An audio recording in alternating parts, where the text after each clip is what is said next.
High, good morning. আমি শ্রেয়া। এই দুদিন ব্যস্ত থাকার কারণে ভ্লগটা দিতে একটু লেট হয়ে গেল। দিনটা ছিল লাস্ট শুক্রবার। আমার আধার কার্ডের কিছু সমস্যা সংক্রান্ত কাজ ছিল, তো সেটাই ঠিক করাতে হবে বলে আমাকে আধার অফিসে যেতে হতো। সল্টলেকের ব্রাঞ্চটা অনেকটা দূর, ওখানে যাইনি, তাই জন্য আমাদের নিয়ারেস্ট গোড়াবাজার পোস্ট অফিসে এখানে কমপ্লিট কাজগুলো হচ্ছে। তো সে কারণে সেখানেই যাব। তখনও জানতাম না যে সেখানকার পরিস্থিতি কী ভয়ানক।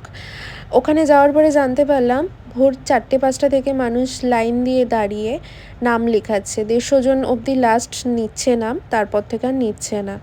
তো সেটা তো সম্ভবই না, কারণ আমি 11টার সময় গিয়ে দেখছি পুরো ফুল হয়ে রয়েছে লোক।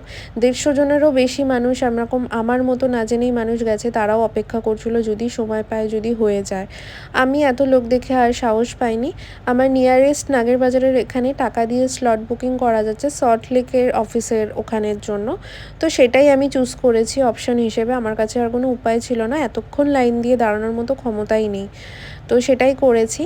তো তোমাদেরকেও জানিয়ে রাখি, কারো যদি আধার রিলেটেড সমস্যা জন্য যেতে হয় তো তোমাদেরকে নাম লেখাতে হবে। সেটা তুমি পোস্ট অফিসেই বলো আর আধার অফিসেই বলো, তোমাদেরকে ভোরবেলা গিয়ে নাম লেখাতে হবে। বাড়িতে এসে দেখছি বেশ বিশাল ঝোড়ো বৃষ্টি হাওয়া শুরু হয়েছে। লাঞ্চ করার পর একটু রেস্ট নিয়েই ডায়মন্ড প্লাজা গেছিলাম, সেখানে গিয়ে দেখছি কি সুন্দর সাজিয়েছে।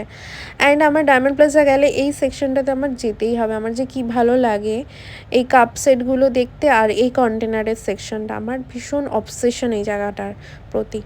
তো আজকের দিনটা তো এরকমভাবেই কাটলো, আর তোমাদেরকে যে ইনফরমেশনটা দিলাম সেটা আশা করি তোমাদের হেল্পফুল হবে। তো আজকের মতো এখানেই ভিডিওটা এন্ড করছি। দেখা হচ্ছে নেক্সট ব্লগ।